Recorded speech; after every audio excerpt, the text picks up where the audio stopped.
The snow fell thick and silent over Jackson Hole, Wyoming, transforming the ranch town into a Christmas postcard. But inside the Rusty Spur Steakhouse, Travis McKenzie felt nothing like the magic everyone kept talking about. He sat alone in a corner booth, his Stetson resting on the table beside him, fingers wrapped around a whiskey glass he hadn't touched. The restaurant hummed with holiday cheer, families laughing, couples holding hands across candlelit tables, children pressing their noses against the frosted windows. Travis was 34 years old, broad-shouldered from years of ranch work, with sun-weathered skin and eyes the color of Montana sky. Tonight those eyes held nothing but exhaustion. 2 hours ago, he'd driven 3 hours through a snowstorm to surprise his boyfriend. Now at his family's Christmas party in town, he'd practiced the words in his truck the whole way. I love you. I want to build a life with you. Move to the ranch with me, instead. He'd walked into Derek's parents' living room and found him kissing someone else under the mistletoe. The memory burned. Derek's face when he'd turned around. That mixture of guilt and relief. Travis, I was going to tell you, you're too much cowboy, not enough ambition. My parents want me with someone who has a future in the city, not someone who smells like horses. Travis had left without a word. Drove through the blizzard with his chest feeling hollow, and somehow ended up here, unable to face the empty ranch house on Christmas night. More whiskey? The voice was gentle, careful. Travis looked up. The waiter stood beside his booth with a quiet presence, holding a coffee pot instead of liquor. He was younger than Travis, maybe late 20s, with dark curls that fell across his forehead and warm brown eyes that held no pity, only understanding. He wore the restaurant's uniform black shirt, dark jeans, a simple apron, but somehow made it look effortless. I'm good, Travis said, his voice rougher than he intended. You haven't touched that whiskey in 40 minutes, the waiter observed, and you've been staring at the same menu page for the last 20. I'm Adrian, by the way. I'm guessing you're not actually here for the ribeye? Something about his directness caught Travis off guard. He managed a weak smile. That obvious? Only to someone who's been there. Adrian set down a mug of coffee without asking. Black 2 sugars. Trust me on this one. Travis watched him walk away, back straight, moving through the crowded restaurant with practiced grace. There was something calming about him. Something that made the tightness in Travis's chest ease just slightly. He took a sip of the coffee. Perfect. Adrian had noticed the cowboy the moment he'd walked in, hard not to. 6'3" of solid muscle, wearing a sheepskin jacket and boots that had seen real work. But it wasn't his looks that caught Adrian's attention. It was the devastation in his eyes. Adrian knew that look. Had worn it himself 2 Christmases ago, when his own world had fallen apart. When he'd lost his restaurant, his partner, and nearly his will to keep going all in the space of a month, he'd rebuilt himself here in Jackson Hole. Taking a simple waiter job to escape the pressure of running a kitchen, to remember why he'd loved cooking in the first place. The Rusty Spur wasn't glamorous, but it was honest. And some nights, honest was enough. The cowboy Travis, according to the reservation he'd made and never used, sat alone while the world celebrated around him. Adrian had seen him check his phone 3 times, then turn it face down with the kind of finality that spoke of heartbreak. Table 7 needs refills, his coworker Melissa said, passing by with a tray of desserts. It's pawned. But Adrian's eyes drifted back to the corner booth. The restaurant's owner, Frank, appeared at his elbow. That guy's been nursing that whiskey for almost an hour. Either get him eating, or get him out. We've got a wait list. Give me 10 minutes, Adrian said. He grabbed a slice of the pecan pie he'd made that morning, his own recipe. Not the restaurant's usual, and headed back to Travis's table. I didn't order this, Travis said when Adrian set it down. On the house rules. Nobody sits alone in my section on Christmas without at least trying the pie. Adrian slid into the booth across from him, uninvited, a boldness that surprised even himself. Besides, you look like you could use someone to talk to, or not talk to. I'm flexible. Travis stared at him, and for a moment Adrian thought he'd overstepped. Then the cowboy's shoulders dropped half an inch, and something vulnerable flickered across his face. You always crash your customers' tables? Only the ones who look like they're about to drive home in a blizzard with a belly full of whiskey and regret. Adrian pushed the pie closer. Eat. Then you can tell me to fuck off if you want. Travis picked up the fork, took a bite. His eyebrows rose slightly. This isn't the usual pie here, he said. You've been here before? Family used to come every Christmas Eve when I was a kid, before my dad passed. The pie was always... He paused. Not this good. Adrian felt warmth spread through his chest. I've been working on the recipe. Brown butter bourbon, a touch of cinnamon. Glad it hits right. You make this? Used to run my own place? Before... ... Adrian caught himself. Long story. But yeah, cooking's my thing. This job's temporary. Travis took another bite, and Adrian watched his face soften with each one. There was something deeply satisfying about feeding someone who needed comfort, about watching food do what words couldn't. So, Adrian said carefully, bad breakup or family drama? Those are usually the Christmas special reasons for sitting alone in a steakhouse. Travis's jaw tightened. Both, I guess. Drove 3 hours to surprise my boyfriend. Found him with someone else instead. Fuck, I'm sorry. His parents never liked me anyway. Said I was. Travis's voice went flat. Too much cowboy. Not enough ambition. Adrian leaned back against the booth. That's bullshit. What's wrong with being a cowboy? Nothing, if you're not trying to impress people who think success only comes in a suit and tie. Travis finished the pie, setting down his fork with surprising gentleness. I run a cattle ranch 20 miles out. 4th generation. It's good work. Honest work. But it's not ... glamorous. Glamorous is overrated, Adrian said. I chased glamorous. At a restaurant in Portland with my ex, press coverage, the whole thing. Then he left, took half the business, and I realized I'd been cooking for critics instead of people. So I came here to figure out what actually matters. Their eyes met across the table, and something passed between them, recognition, maybe. The understanding that only comes from shared wounds. I'm Travis, the cowboy said, extending his hand. Adrian took it. His palm was calloused, warm, surprisingly gentle. Adrian, though you probably heard that already. Yeah, thanks for the pie. And the company. My shift ends in 20 minutes, Adrian heard himself say. The roads are getting worse, and I'm guessing you've got a long drive. There's a diner 2 blocks over that stays open late. Ale late. Want to wait out the worst of the storm with some terrible coffee and decent conversation? Travis studied him for a long moment. You always this forward with strangers? Only the ones who look like they might disappear into a blizzard if someone doesn't give them a reason to stick around. A ghost of a smile touched Travis's lips. The first real expression Adrian had seen from him. Okay, yeah.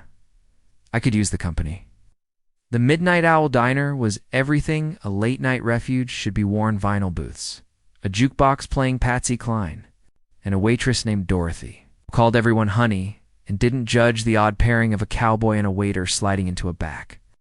Booth at 11 p.m. on Christmas, outside. The snow continued its relentless fall, piling up against the windows in soft drifts.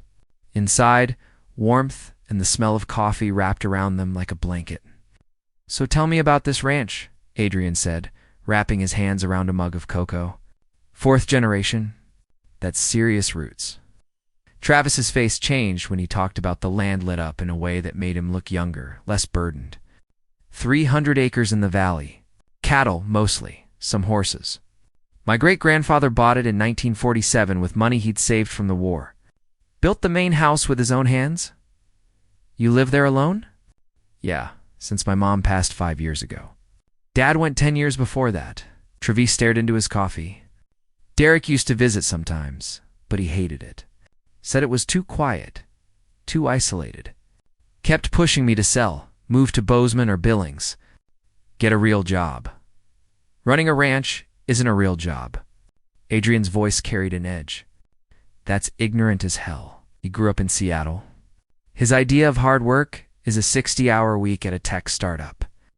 Travis's mouth twisted. I shouldn't be bitter. We just wanted different things. I thought, I thought maybe love would be enough to bridge that gap. Adrian knew that hope, had lived it. My ex used to say, I was married to the restaurant instead of him. Maybe he was right. I'd work 18-hour days perfecting a sauce while he was home alone. Then he found someone who actually came home at night. Do you regret it? The restaurant. I regret losing myself in it. But not the cooking. Never the cooking. Adrian met Travis's eyes. What about you? Would you ever leave the ranch? No, the answer came without hesitation. It's who I am. My roots go down into that soil. I can't explain it to people who don't feel that way about a place, but it's home. More than home. It's my purpose. The honesty in his voice struck something deep in Adrian's chest. Here was someone who knew himself, who wasn't apologizing for it. In a world that constantly demanded compromise, Travis Mackenzie stood solid as a mountain. That's beautiful, Adrian said quietly. Don't let anyone make you feel like that's not enough. Travis looked at him then, really looked, and Adrian felt the weight of that gaze. Blue eyes that had seen hard work and harder losses, that held grief and strength in equal measure. You're easy to talk to, Travis said. How is that? Practice. I spent years listening to customers' life stories while serving them food. You learn things about people when they're eating, they let their guard down. Adrian smiled.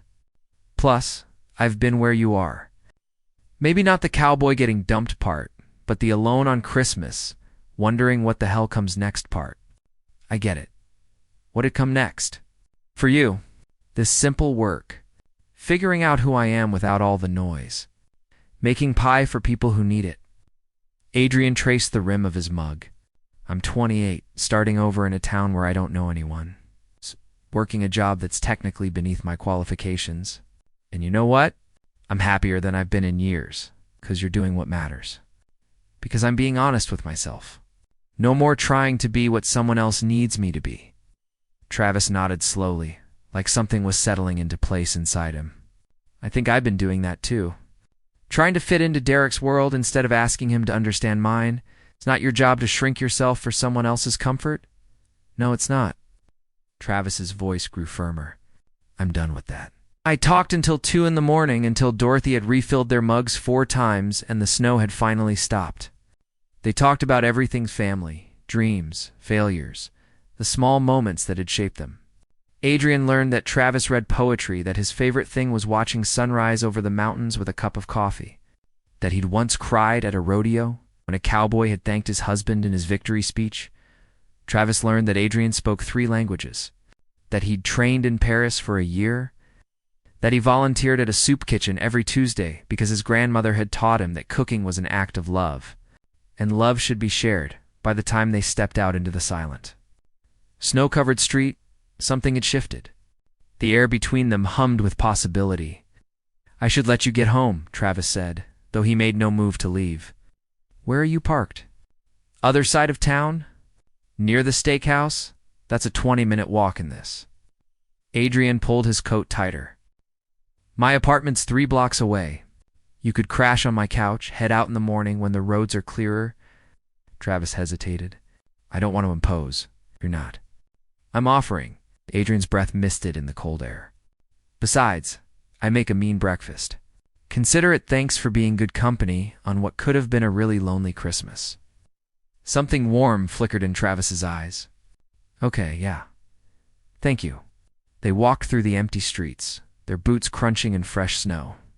Christmas lights twinkled from windows, and somewhere in the distance, church bells chimed 3 times. Jackson Hole slept peacefully around them, and for the first time all night. Travis felt something like peace settling over him too. Adrian's apartment was small, but cozy a studio above a bookstore with exposed brick walls and mismatched furniture that somehow worked together. Books everywhere, a tiny kitchen that clearly saw more use than the rest of the space, and windows that overlooked Main Street. It's not much, Adrian said, shrugging off his coat. But it's mine. It's nice. Travis meant it. The place had warmth, personality, lived in and loved. Adrian pulled blankets and a pillow from a closet, making up the couch with practiced efficiency. Bathrooms through there. I'll make coffee in the morning, fair warning. I'm up early, ranch hours. I'm used to it. They stood there for a moment, neither quite ready for the night to end. The awareness between them had been building all evening, subtle but undeniable. Adrian felt it like electricity on his skin. "Travis," he said quietly, "I'm glad you didn't drive home tonight." "Me too." Travis's voice dropped lower. "I'm glad you sat down at my table." The air thickened. Adrian knew he should step back, say goodnight, let this remain what it was, two strangers finding comfort on a lonely night. But something about the way Travis was looking at him made him brave. "Can I ask you something?" Adrian said, "Anything. If tonight had gone differently, if Derek hadn't. If you'd never met me, would you have been happy?" "Really happy?" Travis considered this. "No, I don't think so. We were wrong for each other from the start. I just didn't want to admit it. Didn't want to be alone. You're not alone now. No, I'm not." Travis reached out slowly, giving Adrian every chance to pull away. His fingers brushed Adrian's jaw, calloused and gentle. Adrian's breath caught. "Tell me if this is wrong," Travis whispered. "It's not wrong." The kiss was soft, tended a question asked and answered. Travis's lips were warm despite the cold they'd walked through, and he tasted like coffee and something sweeter. Adrian's hand found the front of his shirt, pulling him closer, and Travis made a sound low in his throat. When they finally broke apart, both breathing harder, Travis rested his forehead against Adrian's. "Wasn't expecting this tonight," he said. "Neither was I." Adrian's heart raced. "But I'm not sorry. Good. Because I'm not either." They kissed again, deeper, this time months of loneliness and longing pouring into it. Adrian had forgotten what this felt like: genuine connection, desire mixed with actual feeling. His hand slid up Travis's chest, feeling the solid strength of him. And Travis's arms came around his waist, pulling him flush against him. Adrian, Travis murmured against his lips, "We should probably, I know, slow down. Be sensible." Adrian pulled back reluctantly. "You're right." But Travis's hands didn't leave his waist. "Stay with me. Just ... sleep. I don't want to be alone tonight." Adrian's answer was to take Travis's hand and lead him to the bed. They lay down together. Still fully clothed, Travis's arm around Adrian's shoulders and Adrian's head resting on his chest. Outside, Jackson Hole dreamed under its blanket of snow. Inside, two hearts that had been broken began, slowly, to piece themselves back together. "Adrian." Travis's voice rumbled through his chest. "Yeah. Thank you. For tonight? For ... Seeing me, Adrian pressed a kiss to his collarbone. "Thank you for letting me." They fell asleep like that, wrapped around each other, finding comfort in the simple presence of another soul who understood what it meant to hurt and hope in equal measure. Dawn broke soft and pink over the mountains. Adrian woke first, warm and disoriented, before remembering the solid weight against his back. Travis's arm was slung over his waist, his breath steady against Adrian's neck. For a moment, Adrian just lay there, letting himself feel it. Safety, warmth, the possibility of something good. Then Travis stirred, and Adrian felt him tense slightly. "Morning," Adrian said softly. "Morning." Travis's voice was sleep-rough. "I should probably coffee first. Then panic about what last night meant." Adrian turned in his arms, finding those blue eyes. "Deal." A slow smile spread across Travis's face. "Deal." They made breakfast together in the tiny kitchen, Adrian cooking eggs, while Travis handled toast, moving around each other with surprising ease. The domesticity of it felt natural, comfortable, like they'd done this 100 times before. "So," Travis said, leaning against the counter with his coffee, "what happens now?" "Now, I go to work. You drive home to your ranch. We figure out if last night was just a Christmas miracle or the start of something real. And if I want it to be real," Adrian's heart skipped, "then I'd say I want that too. But we take it slow. Figure out if this works outside of a snow globe moment. It's slow. I can do slow." Travis set down his mug and crossed to Adrian, cupping his face with both hands. "But I'm already pretty sure about you." Yeah. You saved me last night, Adrian." Not just from the blizzard. From giving up on this entirely? His thumb brushed Adrian's cheekbone. I don't believe in fate or whatever, but walking into that restaurant, finding you, that felt like something. It felt like something to me too, Adrian admitted. But Travis, I'm working a temporary job while I figure out my next move. You're running a ranch 20 miles out. We barely know each other. Then let's change that. Come visit the ranch. This week, stay a few days. See if you like it. I'll drive you to work and back. Or take days off. Adrian, I'm not asking you to uproot your life. I'm asking for a chance. That's all. Adrian studied his face, the hope there, the vulnerability. This man had been rejected and hurt, and here he was, already brave enough to risk again. Okay, Adrian said. I'm off Tuesday and Wednesday. I'll come up then.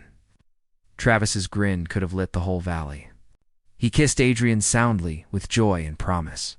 You won't regret it. I promise.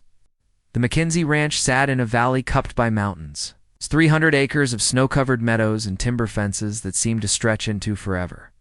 The house was weathered wood and stone. 2 stories with a wraparound porch and smoke curling from the chimney. Adrian parked his beat-up Honda next to Travis's truck on Tuesday morning, nerves fluttering in his stomach. This was real now. Not a magical Christmas night, but daylight reality. And he had no idea if they'd fit together outside that snow globe. Travis appeared on the porch, wearing work jeans and a flannel shirt, his Stetson shading his eyes. He looked like he'd walked straight out of an old western, and Adrian's heart did something complicated in his chest. You made it, Travis said, coming down to meet him. Took a wrong turn, but yeah. GPS isn't great out here. No cell service for about 5 miles. It's an adjustment. Travis grabbed his bag from the back seat. Come on, I'll give you the tour. The ranch was beautiful in its simplicity. Travis showed him the barn where the horses were kept, 3 of them, names Juniper, Diesel, and Scout. He introduced Adrian to the cattle grazing in the far pasture. Explained the irrigation system and the seasonal rhythms of ranch life. Spring's the busiest, he said, leading Adrian toward the house. Calving season, branding, fixing everything that broke over winter. Summer's beautiful, but hot. Fall is my favorite harvest time, cooler weather. Winter's for maintenance and planning next year. It's a lot of work for one person, Adrian observed.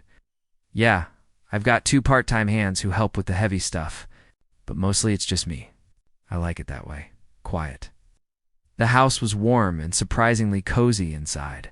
Wood floors, a stone fireplace, furniture that had been worn soft by generations. Family photos lined the walls, Travis as a kid on a horse. An older couple Adrian guessed were his parents. A black and white wedding photo from the 1940s. Great-grandparents, Travis confirmed. Built this place with their own hands. Adrian touched the photo gently. You look like him. Your great-grandfather. Yeah, same stubborn streak, according to my mom. Travis moved into the kitchen. You hungry? I've got stew going. They ate lunch at a wooden table that had probably seen 100 family meals, talking easily about nothing and everything. Adrian felt the ranch settling around him, the creak of old wood, the howl of wind across open space, the profound quiet that came from being miles from the nearest neighbor. It should have felt isolating. Instead, it felt like breathing room. After lunch, Travis took him riding. Adrian had limited experience with horses, but Travis was patient, guiding him through the basics. And soon they were moving across the snowy meadow at an easy walk. There, Travis said, pointing. See that ridge? That's the property line. And there he gestured toward a copse of trees. There's a creek that runs year-round. In summer, it's the prettiest spot on the ranch. I'd like to see that, Adrian said. Then come back in summer. Casual way he said it, like Adrian's presence in his future was a given, made something warm unfurl in Adrian's chest. They rode until sunset, painted the mountains gold and purple, then returned to the barn. Travis showed Adrian how to unsaddle the horses, brush them down, check their hooves for stones. His hands were sure and gentle with the animals, and Adrian found himself watching the competence of it, the quiet care. You're good at this, Adrian said. Everything about this? I can see why you'd never want to leave. Travis met his eyes over the horse's back. Can you see yourself here? Even for a little while? I don't know, Adrian admitted. I'm a city person, Travis. Crowds and noise and options on every corner. This is different, different bad? Just different. I need time to figure out if it's my kind of different. That's fair. Travis came around the horse, closing the distance between them. But while you're figuring it out, know that I want you here. Not just visiting, not just hooking up. I want to see if we work. Adrian's throat tightened. That's a lot of pressure for a second date. It's not pressure. It's honesty. I'm too old to play games, Adrian. I like you. A lot. I think we could have something real. And if you don't feel the same, that's okay. But I needed you to know where I stand. The vulnerability in his voice, the openness was everything Derek had never been. Travis wasn't hiding behind clever words or cool detachment. He was just there, present, real. I feel the same, Adrian said quietly. It scares me how much I already feel. We barely know each other. Then let's change that. Stay. 2 days, 3 days, a week, whatever you're comfortable with. Let me show you my world.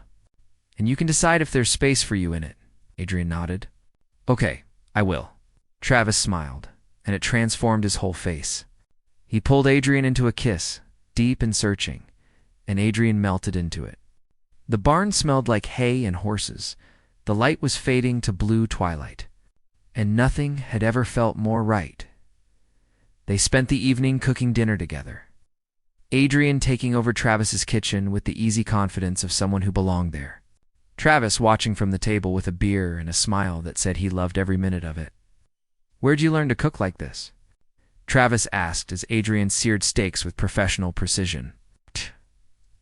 My grandmother initially, then culinary school in Portland, then Paris for a year. Adrian flipped the steaks, checking the crust. Cooking's the one thing I've always been sure about. Even when everything else was falling apart, I could get in a kitchen and make sense of the world. That's how I feel about the ranch. When I'm out there working with my hands, it all makes sense. Purpose, you know? Yeah, I know. They ate at the big wooden table, talking about their childhoods. Travis's stable, but lonely. Adrian's chaotic and full of family. Travis had grown up with space and silence. Adrian with noise and constant motion. They were opposites in so many ways, and yet the conversation never faltered. After dinner, they sat by the fireplace with whiskey. Travis's dog, a border collie named Ash, that had been off herding during Adrian's arrival, curled between them. Can I ask you something? Adrian said, scratching Ash's ears. Anything. When Derek told you about his parents, about what they thought of you? Did it make you doubt yourself? Even for a second? Travis was quiet for a long moment. Yeah, it did. I started wondering if maybe I was being selfish, holding on to this ranch when I could sell it and build a different life. Make myself into someone more... acceptable. That would have been a tragedy? You think so? I know so. Travis, you're... Adrian struggled to find the words. You're solid, grounded. You know exactly who you are, and you're not apologizing for it. That's rare. That's valuable. Anyone who doesn't see that is an idiot. Travis's eyes had gone soft. You see it? Of course I do. Adrian, I have to tell you something. Travis set down his whiskey, turned to face him fully. I haven't felt this way about someone in maybe ever. Derek and I were comfortable, familiar. But this is different. Bigger. Adrian's heart hammered. Travis, I'm not asking you to say it back. I just need you to know. 3 days ago, I thought I was going to spend Christmas alone and broken. Then you sat down at my table, and everything changed. I don't believe in fate, but I believe in chance. And I believe in taking chances on things that matter. Adrian couldn't speak. All the walls he'd built, all the careful distance he'd maintained, crumbled in the face of Travis's raw honesty. Instead of words, he kissed him, poured everything he couldn't say into the press of lips and the desperate clutch of hands. Travis responded with equal intensity, pulling Adrian into his lap, his fingers threading through his hair. They made out by the fireplace like teenagers, all heat and need and genuine feeling. When they finally broke apart, both breathing hard, Adrian pressed his forehead to Travis's. "I'm falling for you," he whispered. "Way too fast and probably way too hard." "Good, because I already fell." They moved to Travis's bedroom, a simple space with a massive bed and windows overlooking the valley. They undressed slowly, reverently, learning the landscape of each other's bodies. Adrian traced the scars on Travis's shoulder from a childhood fall, the calluses on his palms from years of rope and reins. Travis mapped the tattoo on Adrian's ribs, text in French that Adrian translated as courage, always, and kissed every inch of skin he found. They made love with the windows open. Cold air mixing with body heat, the scent of pine and wood smoke drifting in. It was tender and intense, vulnerable and safe. Adrian felt something break open inside him. Felt himself falling further with every touch, every whispered word. Afterward, wrapped in quilts with Travis's arms around him, Adrian stared out at the star-filled sky. "I could get used to this," he murmured. Yeah, the quiet. The stars, you." Travis kissed his temple. "Then stay. Not just tonight. Move in. Take your time finding your next thing. You can cook here, work on recipes, figure out what's next. And we can figure out us? Travis, that's crazy? Fast, I know. But I'm 34 years old, and I've wasted enough time on things that don't matter. You matter. This matters. And life's too short to play it safe." Adrian turned in his arms. "What if it doesn't work? What if it does?" Travis's eyes were steady. "What if we're one of those stories people tell? The guy who got dumped on Christmas, and the waiter who saved his heart?" Adrian laughed softly. "That's cheesy as hell. It's also true. You did save me, Adrian. So let me return the favor. Let me give you a place to land while you rebuild. No pressure, no expectations, just ... space to breathe." And maybe it was the starlight, or the warmth of Travis's body, or the bone-deep certainty that sometimes the best things in life come from the most unexpected moments. But Adrian heard himself say, "Okay, yes, I'll stay." Travis's smile was brilliant, even in the darkness. He kissed Adrian deeply, gratefully, and Adrian felt the rightness of it settle into his bones. This was what he'd been looking for without knowing it. Not glamorous success or city excitement, but this connection, purpose. Adrian gave his notice at the Rusty Spur the following week. Frank understood, even if Melissa was heartbroken to lose her favorite coworker. He packed up his small apartment, storing what little furniture he owned and bringing his books, his kitchen equipment, and his dreams to the McKinsey ranch. Moving in with Travis was both strange and natural. They learned each other's rhythms, Travis's early mornings, and Adrian's habit of cooking when he couldn't sleep. They had their first fight over Trevor's insistence on tracking mud through the house, and their first makeup when Adrian made Travis's favorite meal unprompted. Adrian started a food blog, documenting ranch recipes and the slow evolution of his own style. He took on catering jobs in Jackson Hole, building a quiet reputation. And on weekends, he and Travis explored the valley together, hiking in summer, snowshoeing in winter, always together. The ranch hands, Jake and Martin, accepted Adrian with easy warmth. The neighboring ranchers were slower to come around, but eventually, seeing how Travis smiled now, how the loneliness had left his eyes, they welcomed Adrian too. In April, Adrian catered his first wedding, a same-sex couple from Bozeman who'd heard about him through word of mouth. Travis helped him set up, and when the grooms kissed under an arch of wildflowers, Adrian watched Travis's eyes shine. "That could be us someday," Travis murmured. Adrian took his hand. "Yeah, it could." They didn't rush it. There was no need. They had time and land and each other. Adrian built a professional kitchen in the barn, turning half of it into a space where he could create. Travis taught him to ride properly, to fix fences, to read the weather in the shape of clouds in July. They hosted their first dinner party, friends from town, the ranch hands. Travis's distant cousins who'd driven up from Denver. Adrian cooked for hours, creating a feast that had everyone groaning with pleasure. And when the last guests left, and they stood on the porch watching fireflies blink in the meadow, Travis wrapped his arms around Adrian from behind. "I love you," he said simply. "In case I haven't told you today, yeah, 3 times, but I never get tired of hearing it. Good, because I plan on saying it for the rest of my life." Adrian turned in his arms. "Is that a proposal, cowboy?" "Not yet, but it will be. When the timing's right, when we're ready. I want forever with you, Adrian. I want decades of this cooking together, riding together, building something real. I want that too." Adrian kissed him softly. Who could have predicted the waiter would save the cowboy's heart? Travis laughed. Who could have predicted I'd walk into a steakhouse on the worst night of my life and walk out with the best thing that's ever happened to me? They stood there as darkness settled over the valley, holding each other, knowing that life would bring challenges and changes, but they'd face them together. The rejected cowboy and the wandering chef, finding home in each other. 1 year later on Christmas Eve, Travis took Adrian back to the rusty spur. Frank had saved them Travis's original booth, the one where everything had started, over pecan pie made with Adrian's recipe now. Permanently on the menu, Travis reached across the table and took Adrian's hand. "A year ago tonight, I sat here thinking my life was over, that I'd spend Christmas alone, that I'd never find someone who got me, who wanted this life." Adrian squeezed his fingers. And instead, I found you, found us, found everything I didn't know I needed."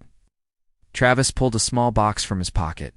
"So I'm asking, Adrian Chen, will you marry me? Will you build a life on this ranch with me?